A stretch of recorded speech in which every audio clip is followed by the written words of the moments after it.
1865. Un rapport au Conseil général de l'Association internationale des travailleurs qui pose les bases de l'analyse marxiste du mode de production capitaliste.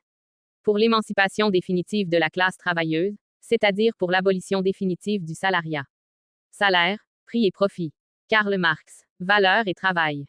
Citoyen, j'en suis arrivé au point où il me faut aborder le développement réel de la question. Je ne puis promettre de le faire d'une manière très satisfaisante, car il me faudrait pour cela parcourir le champ entier de l'économie politique. Je ne puis, comme disent les Français, qu'effleurer la question, ne toucher qu'à ses points principaux. La première question que nous avons à nous poser est celle-ci. Qu'est-ce que la valeur d'une marchandise? Comment la détermine-t-on? Au premier abord, il semblerait que la valeur d'une marchandise fût une chose tout à fait relative, qui ne saurait être fixée sans qu'on considère une marchandise dans ses rapports avec d'autres marchandises. En effet, lorsque nous parlons de la valeur d'échange d'une marchandise, nous avons dans l'esprit les quantités relatives dans lesquelles elle peut être échangée contre toutes les autres marchandises. Mais alors se présente la question. Comment sont réglés les rapports suivant lesquels les marchandises sont échangées les unes contre les autres? Nous savons, par expérience, que ces rapports sont infiniment variés. Prenons une seule marchandise, le blé, par exemple, nous trouverons qu'un quarter de blé s'échange suivant des proportions presque infiniment variables contre différentes marchandises. Et, cependant, sa valeur restant toujours la même, qu'elle soit exprimée en soie, en or, ou en toute autre marchandise, il faut qu'elle soit chose distincte et indépendante des diverses proportions suivant lesquelles elle s'échange contre d'autres articles. Il doit être possible d'exprimer, sous une forme tout à fait différente, ces diverses équivalences entre diverses marchandises.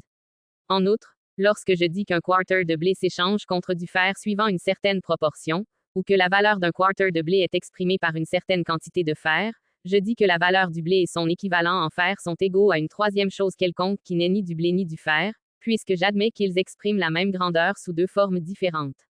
Chacun d'eux, le blé, aussi bien que le fer, doit, par conséquent, indépendamment de l'autre, pouvoir être réduit à cette troisième chose qui constitue leur commune mesure. Pour éclaircir ce point, je vais recourir à un exemple géométrique très simple. Lorsque nous comparons les surfaces de triangles de forme et de grandeur les plus diverses, ou lorsque nous comparons des triangles avec des rectangles, ou avec toute autre figure rectiligne, comment procédons-nous? Nous ramenons la surface d'un triangle quelconque à une expression tout à fait différente de sa forme visible. Ayant trouvé, d'après la nature du triangle, que sa surface est égale à la moitié du produit de sa base par sa hauteur, nous pouvons comparer entre elles les valeurs différentes de toutes sortes de triangles et de toutes les figures rectilignes, puisqu'elles peuvent toutes se résoudre en un certain nombre de triangles. Il faut recourir au même procédé pour les valeurs des marchandises. Il faut arriver à les ramener toutes à une expression qui leur soit commune, en ne les distinguant que par la proportion suivant laquelle elles contiennent cette commune mesure.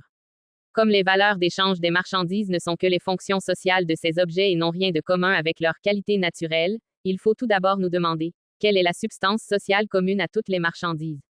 C'est le travail. Pour produire une marchandise, il faut y faire entrer une quantité déterminée de travail. Et je ne dis pas seulement de travail, mais de travail social. Un homme qui produit un objet pour son usage personnel immédiat, en vue de le consommer lui-même, crée un produit, mais non une marchandise. En tant que producteur subvenant à lui-même, il n'a rien de commun avec la société. Mais pour produire une marchandise, il faut que cet homme produise non seulement un article qui satisfasse à quelques besoins sociaux, mais il faut encore que son travail soit un élément ou une fraction de la somme totale du travail utilisé par la société. Il faut que son travail soit subordonné à la division du travail qui existe au sein de la société. Il n'est rien sans les autres subdivisions du travail et à son tour il est nécessaire pour les compléter. Lorsque nous considérons les marchandises en tant que valeur, nous les regardons exclusivement sous le seul aspect de travail social réalisé, fixé ou, si vous voulez, cristallisé en elles.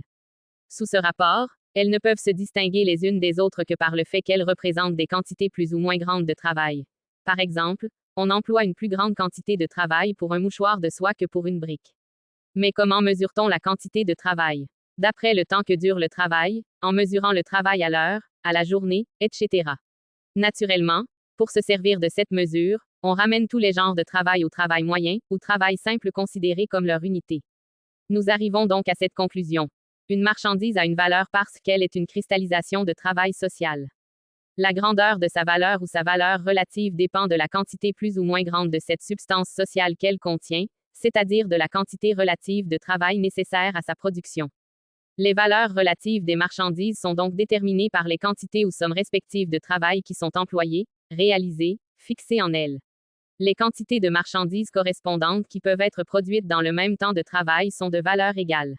Ou encore, la valeur d'une marchandise est à la valeur d'une autre marchandise comme la quantité de travail représentée dans l'une est à la quantité de travail représentée dans l'autre. Mais j'imagine que beaucoup d'entre vous vont me demander, y a-t-il donc réellement une si grande différence ou même une différence quelconque entre la détermination des valeurs des marchandises d'après les salaires et leur détermination d'après les quantités relatives de travail nécessaires à leur production? Vous devez pourtant savoir que la rémunération du travail et la quantité de travail sont deux choses tout à fait distinctes. Supposons, par exemple, que des quantités égales de travail soient fixées dans un quarter de blé et dans une once d'or. Je prends cet exemple parce que Benjamin Franklin s'en est servi dans son premier essai, publié en 1729, sous le titre A Modest Inquiry into the Nature and Necessity of a Paper Currency, modeste enquête sur la nature et la nécessité d'une monnaie de papier, où il découvrit, un des premiers, la véritable nature de la valeur.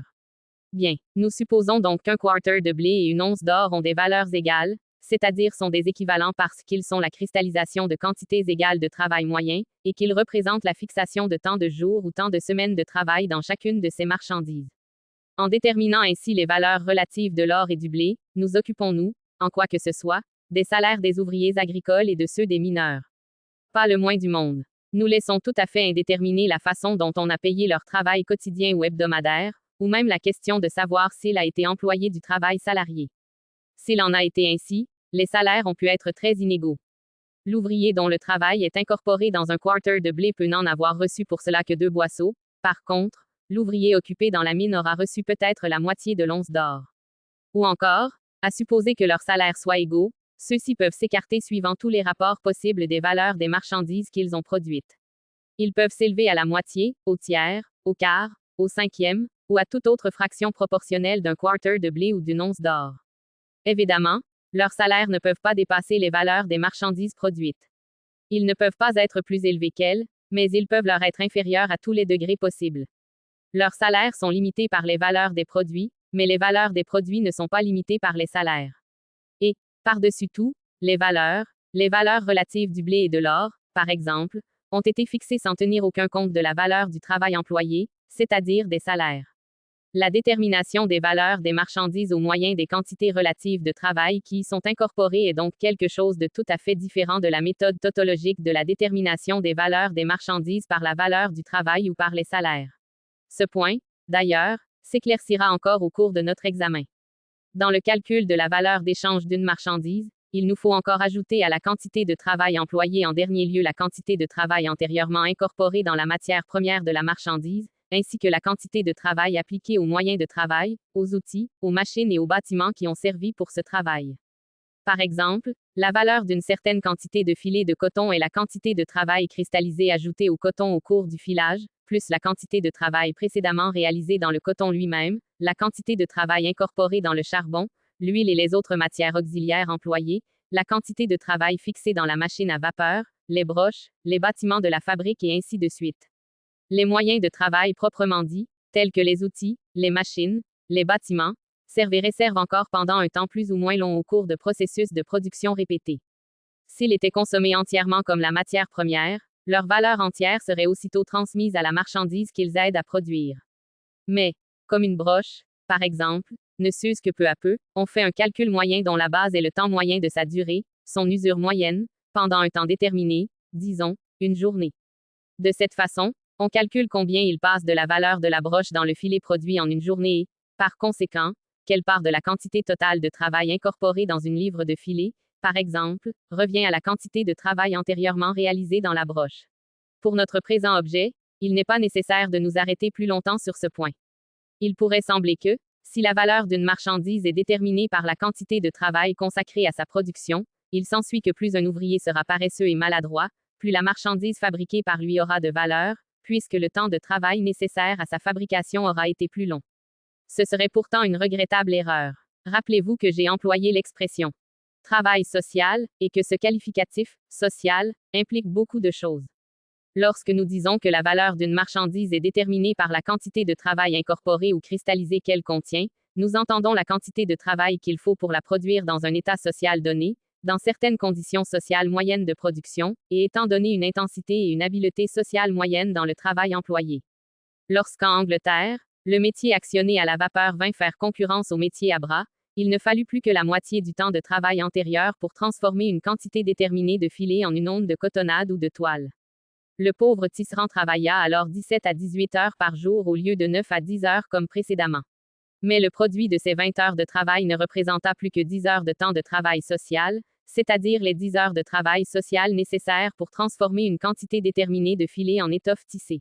Le produit de ces 20 heures de travail n'avait donc pas plus de valeur que son produit fabriqué auparavant en 10 heures.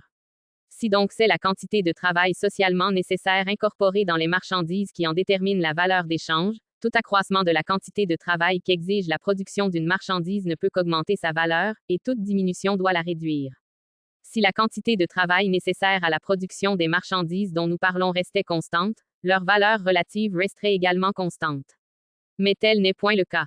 La quantité de travail nécessaire à la production d'une marchandise varie constamment avec la modification de la force productive du travail employé. Plus la force productive du travail est grande, plus on produit dans un temps de travail déterminé. Moins la force productive est grande, et moins on produit dans le même temps. Si, par exemple, par suite de l'accroissement de la population, il devenait nécessaire de cultiver un sol moins fertile, la même quantité de production ne pourrait être obtenue que par l'emploi d'une quantité plus grande de travail, et la valeur des produits agricoles s'élèverait en conséquence.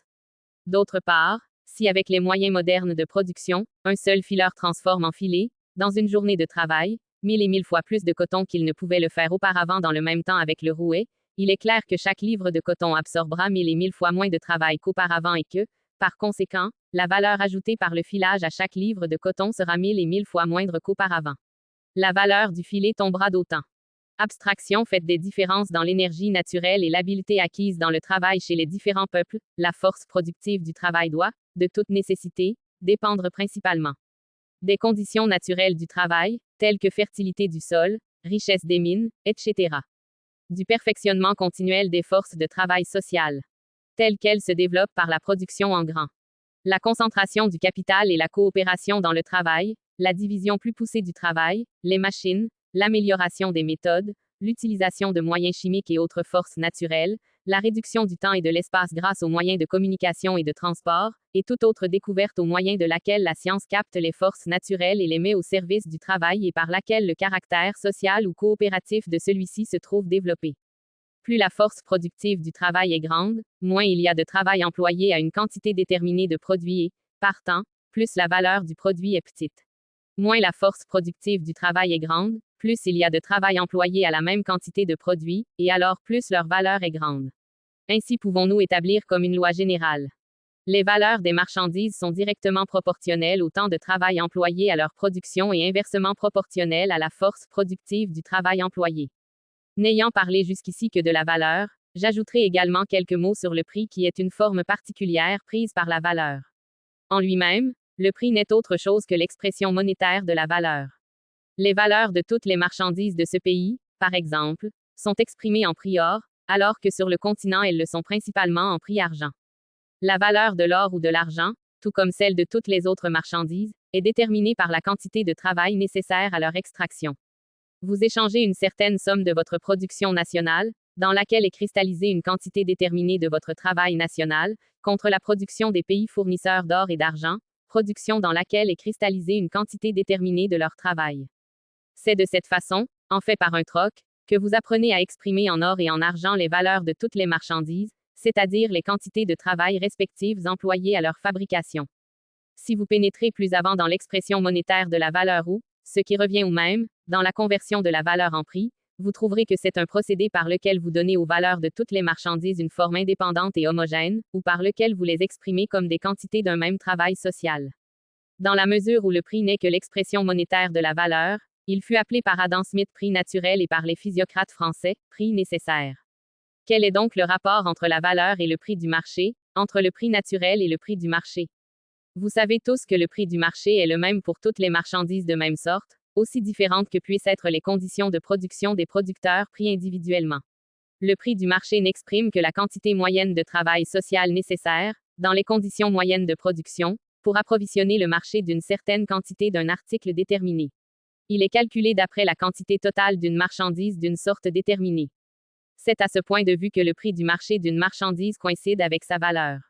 D'autre part, les fluctuations des prix du marché qui tantôt dépassent la valeur ou le prix naturel, tantôt tombent au-dessous, dépendent des fluctuations de l'offre et de la demande.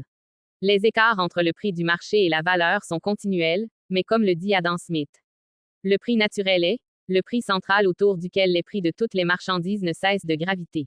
Diverses circonstances peuvent parfois les tenir suspendus fort au-dessus de ce point et parfois les précipiter un peu au-dessous. Mais quels que soient les obstacles qui les empêchent de se fixer dans ce centre de repos et d'immuabilité, ils y tendent constamment. Je ne puis, actuellement, soumettre ce point à un examen approfondi. Il suffit de dire que si l'offre et la demande s'équilibrent, les prix du marché des marchandises correspondent à leur prix naturel, c'est-à-dire à leurs valeurs qui sont déterminées par les quantités de travail respectives nécessaires à leur production. Mais l'offre et la demande doivent tendre continuellement à s'équilibrer bien qu'elles ne le fassent que par la compensation d'une oscillation par une autre, d'une augmentation par une diminution ou inversement. Si au lieu de ne considérer que les fluctuations journalières, vous analysez le mouvement des prix du marché pour de plus longues périodes, comme l'a fait, par exemple, Tuck dans son Histoire des prix, vous trouverez que les oscillations des prix du marché, leurs écarts par rapport à la valeur, leur hausse et leur baisse, s'annihilent et se compensent, de telle sorte que, si l'on fait abstraction de l'action des monopoles et de quelques autres modifications sur lesquelles je ne puis m'arrêter en ce moment, les marchandises de toutes sortes sont vendues, en moyenne, à leurs valeurs respectives, c'est-à-dire à leur prix naturel. Les laps du temps moyen pendant lesquels les fluctuations des prix du marché se compensent sont différents pour les différentes sortes de marchandises, parce qu'il est plus facile avec telle marchandise qu'avec telle autre d'ajuster l'offre à la demande. Si donc, en gros et pour de longues périodes, toutes les sortes de marchandises sont vendues à leurs valeurs respectives, il est absurde de supposer que le profit, non point le profit réalisé dans des cas particuliers, mais le profit constant et ordinaire des diverses industries provient d'une majoration du prix des marchandises, c'est-à-dire du fait qu'elles sont vendues à un prix dépassant considérablement leur valeur. L'absurdité de cette façon de voir apparaît clairement lorsqu'on la généralise. Ce qu'un homme gagnerait constamment comme vendeur, il lui faudrait le perdre constamment comme acheteur. Il ne servirait à rien de dire qu'il y a des gens qui sont acheteurs sans être vendeurs, ou consommateurs sans être producteurs. Ce que ces gens paient aux producteurs, il faudrait tout d'abord qu'ils l'aient reçu de lui pour rien. Si un homme commence par vous prendre votre argent et vous le rend ensuite en vous achetant vos marchandises, vous ne vous enrichirez jamais, même en les lui vendant trop cher. Cette sorte d'affaire peut bien limiter une perte, mais elle ne peut jamais contribuer à réaliser un profit. Par conséquent, pour expliquer la nature générale du profit, il faut partir du principe qu'en moyenne les marchandises sont vendues à leur valeur réelle et que les profits proviennent du fait qu'on vend les marchandises à leur valeur, c'est-à-dire proportionnellement à la quantité de travail qui y est incorporée. Si vous ne pouvez expliquer le profit sur cette base, vous ne pouvez pas l'expliquer du tout.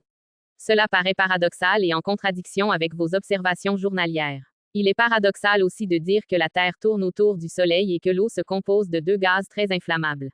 Les vérités scientifiques sont toujours paradoxales lorsqu'on les soumet au contrôle de l'expérience de tous les jours qui ne saisit que l'apparence trompeuse des choses. Archive Internet des Marxistes, archive Marx Engels. Début précédent haut de la page sommaire, suite fin.